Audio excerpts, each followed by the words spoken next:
So hello दोस्तों, आपकी जो अनाउंसमेंट थी वो अभी भी बरकरार है। हमारा नया व्हाट्सएप ग्रुप जो ग्रुप 2 है आपके 9th और 10th के स्टूडेंट्स के लिए, वो अभी भी ओपन है। आप अभी भी ज्वाइन हो सकते हैं। आप क्लासेस देखिए यूट्यूब पे। कोई डाउट है, कोई क्वेश्चंस पूछना है, आप जहां अटेम्प्ट करते हो कुछ डाउट रह जाते हैं। हम भी जब पढ़ाई करते थे तो डाउट होते थे, तो आप किसी भी सीनियर से या किसी भी टीचर से गाइडेंस लेते हो तो आपको पर्सनल कांटेक्ट होना बहुत जरूरी है। तो इसीलिए हम व्हाट्सएप ग्रुप का फॉर्मेशन कर रहे हैं। तो आप वेलकम हो ज्वाइन करने के लिए। अपने जो डाउट्स हैं आप वहां पोस्ट कर सकते हो, ठीक। और हम ऑनलाइन रहते ही हैं तो आपका रिप्लाई जरूर मिलेगा, डाउट्स आपके क्लियर होते रहेंगे, ठीक। तो अब हम बढ़ते हैं अपने लेक्चर। हेलो दोस्तों, so welcome back to our channel. अब हम आपने देखा कि डिस्कस करा था लास्ट लेक्चर में पीडी क्लासिफिकेशन ऑफ एलिमेंट। काफी हमने बहुत अच्छी चीजें समझी थी। जो स्टार्टिंग में अर्ली क्लासिफिकेशन थी वो सब बातें क्लियर हो गई थी। तो देखो, वो तो हमारी बच्चों वाली बातें थी कि आपने जो है 3 ग्रुप्स ले लिए डोबर्नर ने, उनको ट्रायड्स बना दिया और उनको सेम प्रॉपर्टीज बता दी और उसमें उनको 3 ही ट्रायड्स मिल पाए जितने एलिमेंट्स उस टाइम पर डिस्कवर थे। फिर हमारे न्यूलैंड आए थे, उनके पास उनके टाइम 56 एलिमेंट्स डिस्कवर थे और हमने समझा था फर्स्ट की जो एलिमेंट है वो 8th के एलिमेंट की प्रॉपर्टी सेम या सेम आती है, पीरियोडिक प्रॉपर्टी रिपीट हो रही है ना, जो भी केमिकल प्रॉपर्टीज और फिजिकल प्रॉपर्टीज है।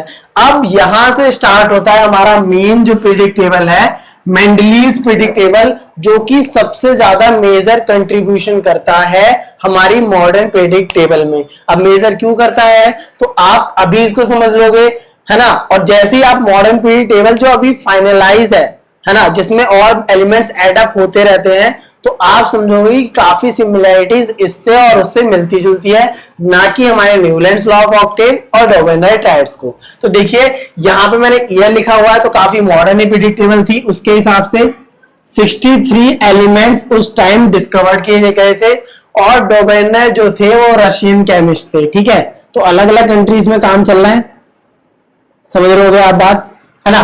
तो अब जैसा हमारे जो पुराने जो साइंटिस्ट ने बात करी, ये तो कुछ सालों बाद है, करीब 30-40 साल बाद जब उन्होंने बात करी, तो उन्होंने इतने पीरियड में रिसर्च करी, बहुत अच्छी रिसर्च करी। उस टाइम 63 एलिमेंट्स थे, ठीक है। तो हमारे पास 2 चीजें रिएक्टिव होती हैं। एटमॉस्फेयर में ऑक्सीजन है ना। आपने समझा है कि ऑक्सीजन रिएक्टिव है, ठीक है। रिएक्टिव कैसे, मतलब आपने केमिकल रिएक्शन एंड इक्वेशन में ऑक्सीडेशन का कंसेप्ट समझा है। उसमें आपने समझा था कि ऑक्सीजन इतना ज्यादा रिएक्टिव होता है कि कोई भी फूड प्रोडक्ट अगर उसके साथ है तो उससे रिएक्ट करके उसे एक तरह से रैंसिड कर देता है, कोरोड कर सकता है ना। ऐसे ही सेम हमारे पास हाइड्रोजन था। हाइड्रोजन भी इतना रिएक्टिव होता है जितना ऑक्सीजन रिएक्टिव होता है, ठीक है। ये रिडक्शन कर सकता है। ये ऑक्सीडेशन रिडक्शन की बात फर्स्ट चैप्टर से रिलेटेड है। क्यों हमने समझनी थी, क्योंकि ऑक्सीडेशन जब होगा हमारे पास जो भी एलिमेंट्स है, ज्यादातर या लगभग सारे जनरली एलिमेंट्स रिएक्ट करते हैं ऑक्सीजन के साथ और ऑक्साइड का फॉर्मेशन करते हैं, ठीक है। ऑक्सीडेशन होगा और ऑक्साइड फॉर्मेशन हम देखेंगे, है ना। और जब हाइड्राइड से रिएक्शन करेंगे तो हम देखेंगे हाइड्राइड फॉर्मेशन, ठीक। अब मैं आपको क्यों बता रहा हूं, क्योंकि जो उन्होंने रिसर्च करी थी ना, उनका यही बेसिस था कि जो भी आपके पास एलिमेंट है, उन्होंने जो बात कही कि एटॉमिक मास का पीरियोडिक फंक्शन है, the properties of elements are the periodic function of their atomic mass. और आगे क्या उन्होंने बात बढ़ाई कि चलो एटॉमिक मास से आप अरेंज कर दो, इंक्रीजिंग ऑर्डर एटॉमिक मास में अरेंज कर दो। लेकिन उन्होंने एक कंसेप्ट लगाया ग्रुप और पीरियड का। क्या चीज थी कि ग्रुप हमारे होंगे इस तरीके से, जो हमारे वर्टिकल कॉलम्स होंगे उनको हम ग्रुप बोलेंगे और जो हॉरिजॉन्टल होंगे उनको हम पीरियड्स बोलेंगे। तो आप ये ध्यान में रखना, ग्रुप होते हैं वर्टिकल कॉलम्स, इसको अभी नोट कर लो, और पीरियड्स होते हैं हॉरिजॉन्टल, ठीक। इसको अभी नोट कर लो क्योंकि कई बार कंफ्यूजन होता है बच्चों को कि ग्रुप और पीरियड्स में हम कैसे डिफाइन करें। तो ग्रुप्स आपके वर्टिकल कॉलम होंगे। उस टाइम उन्होंने 8 ग्रुप्स में डिफाइन करे थे, 63 एलिमेंट्स जो कि डिस्कवर्ड हुए थे।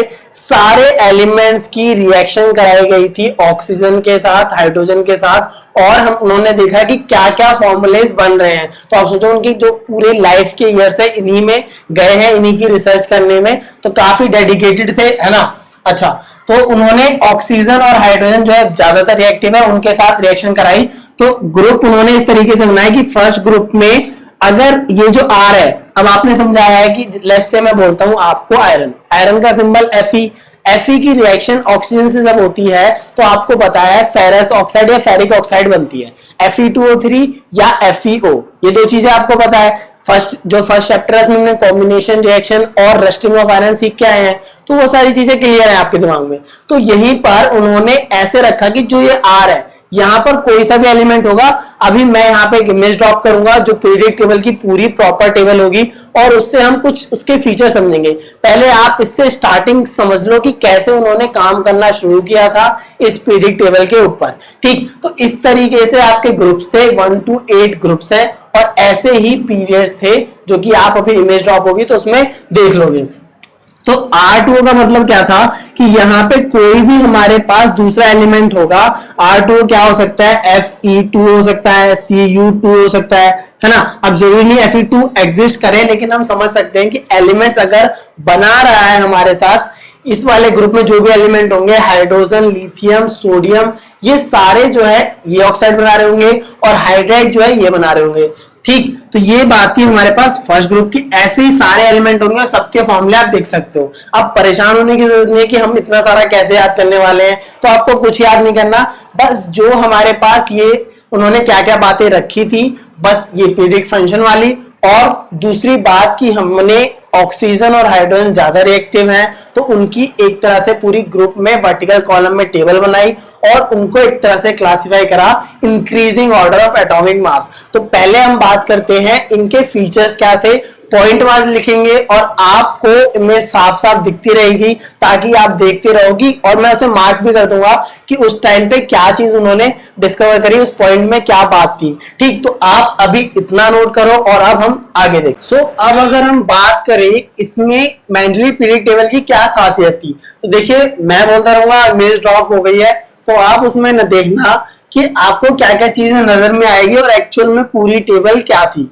ठीक है, तो उसमें आपको क्या नजर में आ रहा है, यहाँ पे आपको ग्रुप नजर में आ रहे हैं, first, second, third, fourth, fifth, जैसे आपकी डेट शीट होती है ना, और उसमें उसके बाद सब्जेक्ट्स होते हैं और डेट के अकॉर्डिंग अलाइन होते हैं, तो आप डेट को एक तरह से मान लो हमारे जो पीरियड्स होंगे और ग्रुप्स क्या होंगे जो कि क्लासेस होंगी बच्चों की, और जो एलिमेंट्स है वो सब्जेक्ट्स मान लो। ठीक है, ये तो एक तरह से कंपेयर करना था आपकी डेट शीट जिसे देख के आप डर जाते हो एग्जाम के टाइम। ठीक है, तो यहाँ पे देखो आपको बस समझना है, कुछ याद नहीं करना है, इसमें पॉइंट्स आपको जो जो ध्यान रखने हैं, जितना बता रहा हूँ उतना ही आपको लिखना होगा। ठीक, तो इसमें क्या नजर में आता है आपको, ऑक्साइड में यहाँ पे आप जो पूरी टेबल थी R2O, RO, R2O3 सब नजर में आ रहा है। ठीक है, उसके बाद पीरियड से अरेंज कर रखे हैं। तो फीचर्स की हम बात करें तो इसमें 8 वर्टिकल कॉलम्स थे जिनको उन्होंने उस टाइम क्या बोला, ये ग्रुप्स हैं। ठीक है, नजर में आ रहा होगा, फर्स्ट टू 8th मैंने रोमन न्यूमेरल लिखे हैं, और उसके बाद हमने पीरियड्स में कितने पीरियड्स, 6 हॉरिजॉन्टल पीरियड्स उन्होंने उस टाइम डिफाइन करे थे, increasing order of atomic mass से लगाया गया था। ठीक है, ये एक पहला फीचर था। दूसरा फीचर था कि उन्होंने एक बहुत ही अच्छी बात क्या बताई थी कि उस टाइम पर कुछ एलिमेंट्स डिस्कवर नहीं किए गए थे। ठीक, तो जब उन्होंने अलाइन करा, उन्होंने increasing order of atomic mass लगाया, तो उन्होंने ये देखा कि कुछ गैप्स आ रहे हैं मेरी पीरियडिक टेबल में, कि कोई, क्योंकि एटॉमिक मास इंक्रीज हो रहा है, तो मान लो 12 से 13 गया, फिर 13 से 17 आ गया, फिर 17 to 18, तो कोई एक ऐसा नहीं कि 1 इंक्रीज हो रहा है, 2 इंक्रीज कर रहा है, कोई रिकरेंस नहीं था कि इतना 2 इंक्रीज करेगा, 3 इंक्रीज करेगा, कोई परफेक्ट जो वैल्यू थी भले ही पॉइंट में हो, ऐसा नहीं आ पा रहा था। तो इसका मतलब उन्हें ऐसा करना पड़ा, increasing order of atomic mass लगाओ, और जब वो प्रॉपर्टीज की बात करेंगे कि भाई कौन सा एलिमेंट कैसी ऑक्साइड बनाता है, कैसी हाइड्रेट बनाता है, उसके अकॉर्डिंग अलाइन करेंगे। तो उन्होंने इस तरीके से अरेंज करा। इसके लिए उन्होंने कुछ ऐसे एलिमेंट्स डिस्कवर भी करे या प्रिडिक्ट करे कि ऐसे एलिमेंट आएंगे फ्यूचर में, डिस्कवर किए जाएंगे जो उसकी जगह पे लेंगे जहां मैंने गैप्स छोड़े हैं। तो देखो कितनी बेहतरीन बात है कि वो उस टाइम पे ये बता रहे हैं कि कुछ और एलिमेंट्स भी आने वाले हैं जो इस जगह पे घेरेंगे, या उनकी प्रॉपर्टीज ये सारे जो है ग्रुप्स वालों के साथ ही शो करेगा।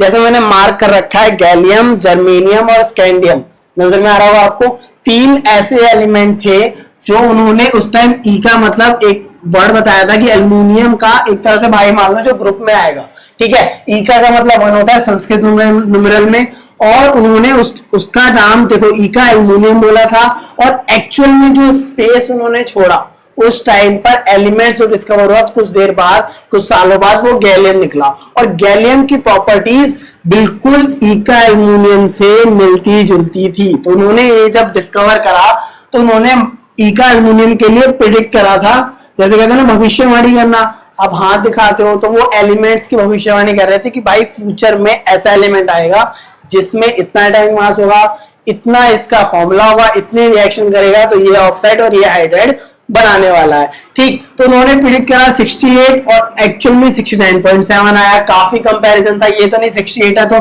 40 या 30 या 10 आ रहा है।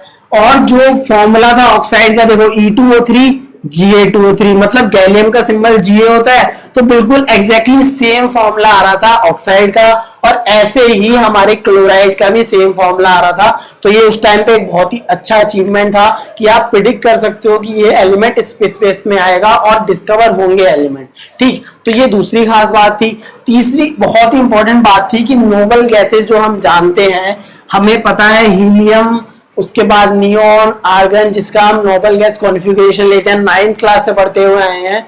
नोबल गैसेस क्या होती हैं? इनकी वैलेंसी 0 होती है और ये इनर्ट होती है ना। अब नोबल गैसेस इनर्ट होती है, तो यही एक रीजन था कि इनको हमें डिस्कवर करने में बहुत ज्यादा टाइम लगा। पहली बात ये थी कि इनर्ट होती है, रिएक्शन आसानी से देती नहीं है, तो हम डिस्कवर करना मुश्किल था। अगर आपको किसी को पता लगाना है कि उसमें वो पर्सन है या नहीं, ठीक, फॉर एग्जाम्पल अगर मान लो आपको पता लगाना है कि एक रूम में कुत्ता है या नहीं, तो आप कोई मूवमेंट करोगे तो हो सकता है वो बार्किंग स्टार्ट करे, भौंकना स्टार्ट करे, तो उसके रिएक्शन से पता लगा सकते हो ना आप कि हाँ वो उसमें प्रेजेंट है उस रूम में। लेकिन इनर्ट गैसेस क्या होती है, या नोबल गैसेस जो मैं बोल रहा हूँ वो इनर्ट होती है, वो रिएक्शन नहीं दिखाती। अब जब रिएक्शन नहीं दिखाएंगी तो हम कैसे पता करेंगे कि वो हमारे एनवायरमेंट में है या नहीं, ठीक। तो यही एक रीजन था पहला कि इनर्ट होती है, रिएक्शन आसानी से नहीं देती, या हम बोल सकते हैं लीस्ट रिएक्टिव, सबसे कम रिएक्टिव होती है पीरियोडिक टेबल में, ठीक है। और दूसरी बात थी कि इनकी क्वांटिटी लेस है, मतलब एटमॉस्फेयर में इनकी क्वांटिटी बहुत कम है, ठीक है। अब ऐसे हमें पता है नाइट्रोजन भी इनर्ट है, लेकिन नाइट्रोजन डिस्कवर हो गई थी क्योंकि इसकी क्वांटिटी बहुत ज्यादा है। 78% ऑफ एयर इज ऑक्सीजन, ये हमको, और नाइट्रोजन ये पता है हमको, है ना। तो इनकी क्वांटिटी भी कम थी, दूसरी बात है इनर्ट भी थे, तो इसलिए इसको टाइम लगा। अब जब ये डिस्कवर्ड हुई तो सीधी सी बात है, कोई नया एलिमेंट डिस्कवर होगा तो हम सोचेंगे कि भाई उस टाइम की जो पीरियोडिक टेबल है क्या उसमें हम अरेंज कर सकते हैं। तो हमने सीधा बिना जो ऑर्डर था उसको चेंज करे एक नया ऑर्डर बनाया, जो कि आपको नजर में आ रहा होगा।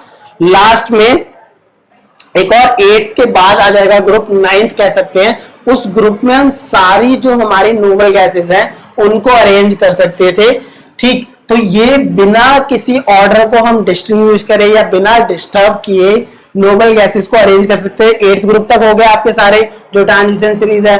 9th ग्रुप में सारी जो हमारी नोबल गैसेस डिस्कवर्ड हुई, हीलियम, नियोन, आर्गन, ठीक है, ऐसे क्रिप्टॉन, जेनन जो भी आगे आती रहेंगी उस तरीके से अरेंज जाएंगी, तो बिना कोई ऑर्डर हम डिस्टर्ब करें अरेंज कर सकते थे। तो ये बहुत ही ज्यादा खास बात थी कि हम बिना ऑर्डर चेंज करें सीधा उन्हें नए ग्रुप में लगा सकते हैं। और एक्चुअल में जो ऑर्डर था increasing order of atomic mass वो सही आ रहा था कि हीलियम आ गया पहले पीरियड में, उसके सेकंड पीरियड में आ गया हमारे पास नियोन और फिर आर्गन। बस यही ऑर्डर जो है बिल्कुल सही चल रहा था, एटॉमिक मास का ऑर्डर भी सही चल रहा था, ठीक। ये फीचर्स थे।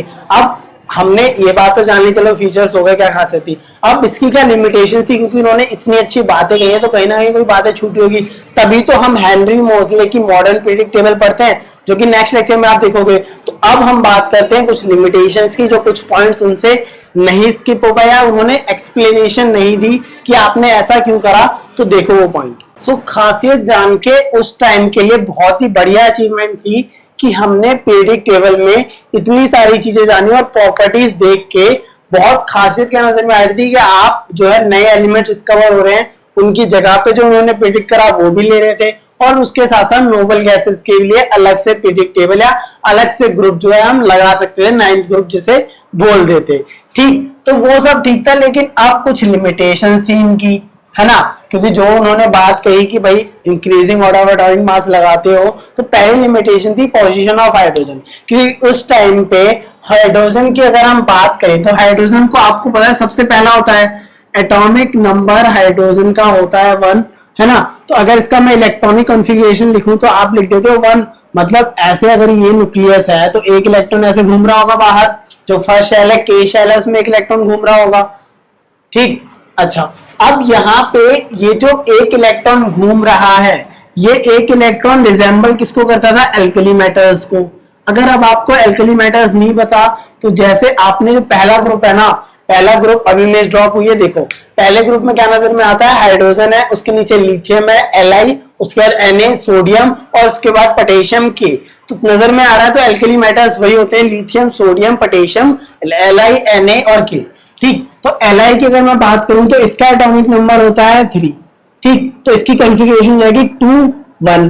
तो यहाँ पे देखो, यहाँ पे L शेल में 1 आ रहा है। ऐसे अगर मैं सोडियम की बात करूं तो Na में होता है 11, तो 2 8 1, ठीक है। तो यहाँ पे भी लास्ट शेल में एक इलेक्ट्रॉन आ रहा है, मतलब एक तरह से आप कह सकते हो जो वैलेंसी हम बोलते हैं, वैलेंसी +1 आएगी, और जो इलेक्ट्रॉनिक कॉन्फ़िगरेशन है वो रिजेंबल किसको करती है, एल्कली मेटल्स को। और एक और बात क्या खास, कि जैसे हमारे एल्कली मेटल्स रिएक्ट करते हैं हेलोजन ऑक्सीजन सल्फर के साथ, कंपाउंड देते हैं, तो ये भी बहुत सेम देता है। देखो यहाँ पे एल्कली मेटल Na है, सोडियम, सोडियम क्या है, एल्कली मेटल, ठीक है।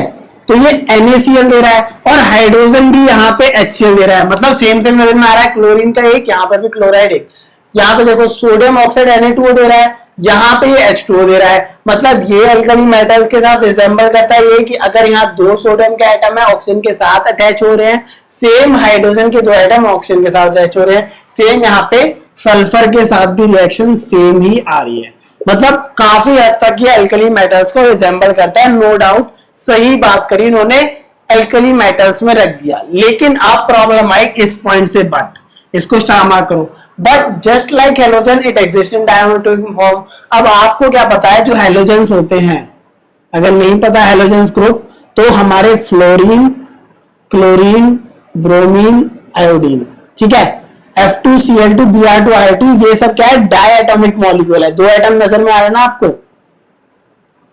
और काफी अच्छे से बताया तो हम बोल सकते हैं होमो एटोमिक, होमो डायटोमिक बोल सकते हैं, ठीक है, मतलब सेम एटम है यहाँ पे।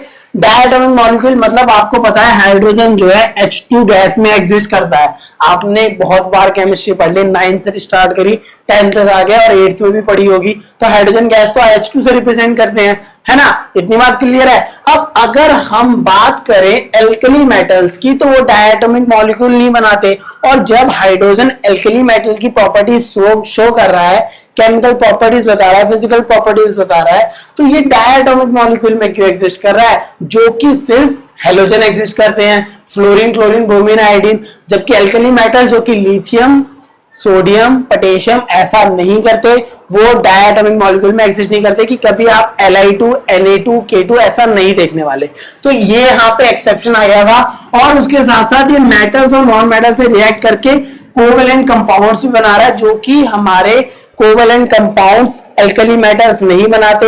आपने पढ़ा होगा आयनिक कंपाउंड क्या होता है, सोडियम क्लोराइड, सोडियम क्लोराइड कैसे करता है, Na एक इलेक्ट्रॉन देता है, क्लोरीन एक इलेक्ट्रॉन एक्सेप्ट करता है, आयनिक कंपाउंड ऐसे बनता है, इलेक्ट्रॉन लूज और गेन का कंसेप्ट है। कोवेलेंट कंपाउंड में, कार्बन एंड कंपाउंड में समझा शेयरिंग होती है इलेक्ट्रॉन की, तो ये हाइड्रोजन जो है शेयरिंग से इलेक्ट्रॉन बना रहा है, मतलब बॉन्ड बना रहा है कि इसके पास एक इलेक्ट्रॉन है तो किसी से भी जुड़ जा रहा है, मेटल से चाहे नॉन मेटल से, जो कि हमारे एल्कली मेटल्स नहीं करते। तो यहीं से कंसेप्ट जो है थोड़ा सा उनकी पोजीशन में प्रॉब्लम आ गई, कि चलो आपने एल्कली मेटल्स की बात करी, आपने बोला एल्कली मेटल्स की इलेक्ट्रॉनिक कन्फिगरेशन सेम दिखाता है, उसके साथ साथ ऑक्सीजन, हाइड्रोजन और सल्फर के साथ भी कंपाउंड सेम बन गए, लेकिन प्रॉब्लम आई डायटोमिक मॉलिक्यूल में एग्जिस्ट कर रहा है, जो कि सिर्फ हाइड्रोजन एग्जिस्ट करते हैं, और उसके साथ साथ यहाँ पे ये रिएक्शन करके कोवेलेंट कंपाउंड्स बना रहा था, कोवेलेंट कंपाउंड्स बना रहा था, जबकि एल्कली मेटल्स, ये पॉइंट मार्क कर लो, आयनिक कंपाउंड्स बनाते हैं, ठीक है,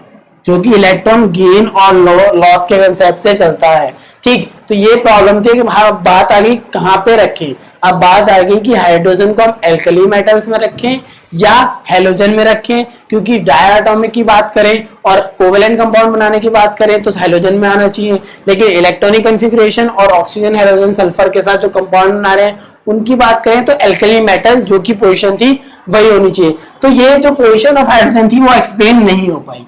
दूसरी बात, पोजीशन ऑफ आइसोटोप्स। अब आइसोटोप्स क्या होते हैं, अगर आपको आइसोटोप्स नहीं पता तो एक बार याद कर लो 9th क्लास में जब आपने समझा था आइसोटोप्स, आइसोबास, आइसोटोन्स, ये बहुत सारी चीजें 2-3 डेफिनेशन आपने याद करी थी। ठीक है, तो आइसोटोप्स क्या होते हैं, elements having similar chemical properties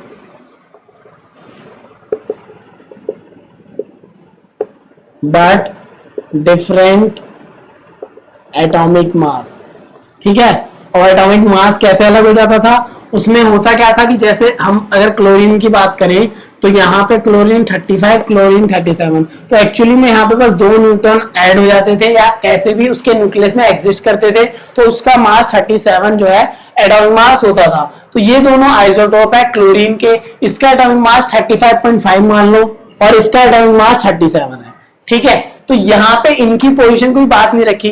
अब आप खुद सोचो, जब उन्होंने increasing order of atomic mass में लगाया तो उनको सोचना चाहिए था कि अगर आइसोटॉप आते हैं जो कि उस टाइम डिस्कवर हो चुके थे, बिल्कुल बात हुई थी आइसोटॉप्स होते हैं, क्लोरीन के होते हैं। ठीक है, तो इसका मींस इनकी पोजीशन बतानी चाहिए थी उन्हें, क्योंकि आप increasing order of atomic mass में लगा रहे हो तो उनकी कोई पोजीशन स्पेसिफाई नहीं करी कि हम एटॉमिक मास में अगर अरेंज करते हैं तो आइसोटोप की पोजीशन क्या होगी, आइसोटोप कहां रखने वाले हैं। तो ये इसमें no place was given to this elements. Third point, uncertainty in atomic masses, है ना। थर्ड पॉइंट में क्या था कि जो एटॉमिक मास हमारे पास है उनमें अनसर्टेनिटी कैसे थी कि एटॉमिक मास एक एलिमेंट से दूसरे एलिमेंट में जाने पर कोई रेगुलर पैटर्न नहीं था कि 2 अमाउंट इंक्रीज हो रहा है, 3 अमाउंट इंक्रीज हो रहा है। जब आप अरेंज करोगे या पीरियोडिक टेबल की आप फोटो देखो, मैंने ड्रॉप करी, ध्यान से देखना, मैं एक बार रीड करके बताता हूँ आपको। एक मिनट जरा पीरियोडिक टेबल खोल लूं। देखो, हम हाइड्रोजन से स्टार्ट कर रहे हैं, लिथियम पे आ जाओ। लिथियम में देखो आपको नजर में आ रहा है 6.939 है उसका एटॉमिक मास। जब हम आगे बढ़े तो बेरिलियम पे आया, बेरिलियम में आया 9.012 और जब बोरोन पे आया तो आ गया 10.81। तो देखो डिफरेंस लिथियम से बेरिलियम में डिफरेंस जो है लगभग 2 के आसपास का है, और जैसे ही हम बेरिलियम से बोरोन पे जाते हैं तो 1 के आसपास का रह जाता है या 1.8 का है। तो कोई एकदम बराबर जो क्वांटिटी थी वो नहीं इंक्रीज हो रही। ऐसे पीरियोडिक टेबल देखो आपको जो है डिफरेंस समझ में आ जाएगा कि कोई रेगुलरिटी नहीं थी, कहीं पर 2 इंक्रीज हो रहा है। और देखो क्लोरीन और फ्लोरीन से देखो, सॉरी ऑक्सीजन और फ्लोरीन देखो, ऑक्सीजन से लगभग 16 है, 15.9 है, 16 मान लो, और फ्लोरीन में हो रहा है 18.9 यानी कि 19। तो 16 से 19 मतलब 3 इंक्रीज हो गया, और अभी हमने पीछे देखा कि 1.8 और 2 पॉइंट इंक्रीज हो रहा है। मींस अगर यहाँ पे जो है अनसर्टेनिटी है एटॉमिक मास के इंक्रीमेंट में, तो जैसे उन्होंने प्रेडिक्ट करा कि एक एलिमेंट हो सकता है यहाँ, इस तरीके से किसी 2 एलिमेंट के बीच में 2-3 भी तो एलिमेंट हो सकते हैं, जो कि हुए हैं। अभी 118 एलिमेंट्स हैं, तो बिल्कुल लगभग डबल हो चुके हैं, क्योंकि 163 थे तो 126 डबल होगा, उससे थोड़े कम है। तो उनकी पोजीशन का क्या कहेंगे कि एटॉमिक मास उनके बीच में कितने एलिमेंट आएंगे, 1 आएगा, 2 आएगा, 3 आएगा, उनके एटॉमिक मास में क्या बात आएगी, उसकी कोई बात नहीं थी। ठीक है, तो ये भी पॉइंट इंपॉर्टेंट था। स्टेटमेंट एज इट इज आपको रखनी है, और अभी समझाया मैंने आपको पीरियोडिक टेबल समझा के, याद आपको कुछ नहीं रखना, बस आपको देखना कि वैल्यूज जो है बराबर इंक्रीज नहीं हो रही थी। समझ लो, आगे पहला है, उसके बाद अगले पे जो है कभी 3 इंक्रीज हो रहा है, कभी 1.8, कभी 2.1। ठीक है, लास्ट पॉइंट था placing of heavier element before the lighter one. अब ये भी एक था हमारे पास। ये लिमिटेशन क्या था कि अगर आपने पीरियोडिक टेबल अच्छे से देखी है तो आपको देखते ही समझ में आ रहा होगा कहीं कहीं जो एलिमेंट है उनमें पोजीशन जो है, जो हायर एलिमेंट है वो पहले आ गया है, मतलब हायर एटॉमिक मास का एलिमेंट है वो पहले आ गया, और जो लाइटर वाला है वो बाद में आया। जैसे आर्गन और पोटेशियम का 39.9 और 39.1 जो है ये पहले आ गया आर्गन, और पोटेशियम बाद में आया। ऐसी कोबाल्ट की जब बात हुई तो आप अगर कोबाल्ट निकल कर देखो 8th ग्रुप में RO4 में नजर में आ रहा होगा आपको, देख रहे हो।